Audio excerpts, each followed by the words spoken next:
எல்லாருக்கும் வணக்கம். நான் Hema Subramanian. Welcome to home cooking Tamil. இன்றைக்கி நம்ம ஒரு அருமையான சூப் ரெசிபி தான் பார்க்க போகிறோம். இது hot and sir vegetable soup. So யூஸ்வலாக நம்ம ஹோட்டல் ரெஸ்டாரண்ட்ஸ்க்கெலாம் போகும்போது தான் இந்த மாதிரி சூப் நம்ம ஆர்டர் பண்ணி நம்ம சாப்பிடுவோம்.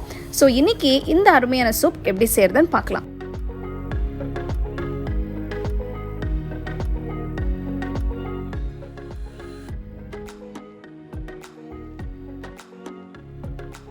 இந்த ஹாட் அண்ட் சார் சூப்பை நான் எலக்ட்ரிக் குக்கரில் பண்ணியிருக்கேன்.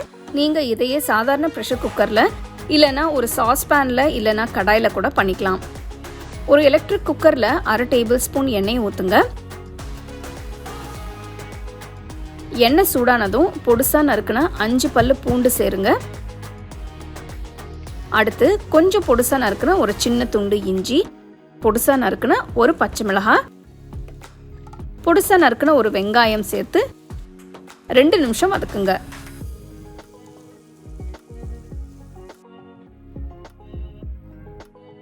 வெங்காயம் பாதி வதங்கினதும் மெலிசா நறுக்குன ஒரு கேரட், மெலிசா நறுக்குன 5 பீன்ஸ், மெலிசா நறுக்குன ஒரு துண்டு கொடமிளகாய், 1/4 கப் மெலிசா நறுக்குன கோஸ், மெலிசா நறுக்குன 4 மஷ்ரூம் சேர்த்துக்கோங்க. உங்களுக்கு வேணும்னா மஷ்ரூம்ஸ் இன்னும் கொஞ்சம் பொடுசா நறுக்கி சேர்த்துக்கலாம்.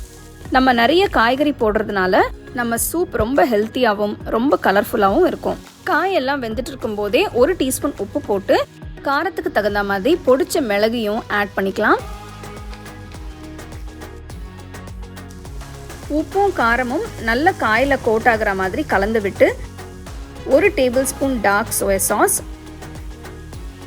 1 table spoon vinegar, 2 table spoon red chilli சாஸும் சேர்த்து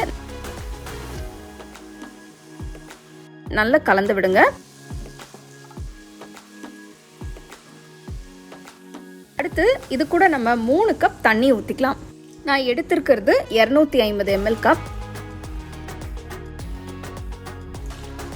தேவையான அளவு தண்ணியை ஊற்றி எல்லாத்தையும் ஒரு தடவை கலந்து எலக்ட்ரிக் குக்கரை மூடி வச்சிடலாம். குக்கரை சூப் மோடில் வச்சு வேக விடுங்க.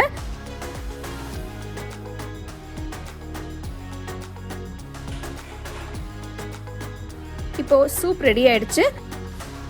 ஒரு 10 நிமிஷம் அப்படியே விட்டுருங்க. 10 நிமிஷம் ஆனதும் குக்கரை திறந்து 1/2 கப் தண்ணீரில் கரைச்ச 1/2 டேபிள் ஸ்பூன் சோளமாவு ஊற்றுங்க. சோளமாவு சேர்க்கறதுனால சூப் நல்லா திக்காகவும் இருக்கும். ரொம்ப கார்ன்ஃப்ளவர் சேர்க்காதீங்க, சூப் ரொம்ப கெட்டியாயிடும். இப்போ நம்ம சேர்த்துருக்கிற அளவு கரெக்டாக இருக்கும். கார்ன்ஃப்ளவர் தண்ணி ஊற்றி 10 நிமிஷம் கொதிச்சதும் கடைசியாக வெங்காயத்தாள் சேர்த்து இறக்கிடலாம்.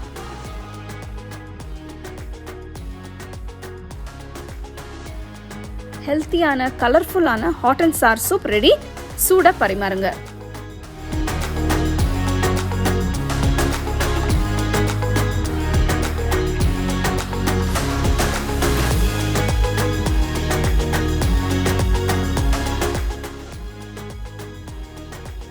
ஸோ பார்த்தீங்க இல்லையா, அதில் நிறைய வெஜிடபிள்ஸ் போட்டு நல்லா அருமையான hot and sir vegetable soup எப்படி செய்யறதுன்னு பார்த்தோம். கண்டிப்பாக அந்த ரெசிபி நீங்கள் ட்ரை பண்ணி ரசித்து சாப்பிடுங்க.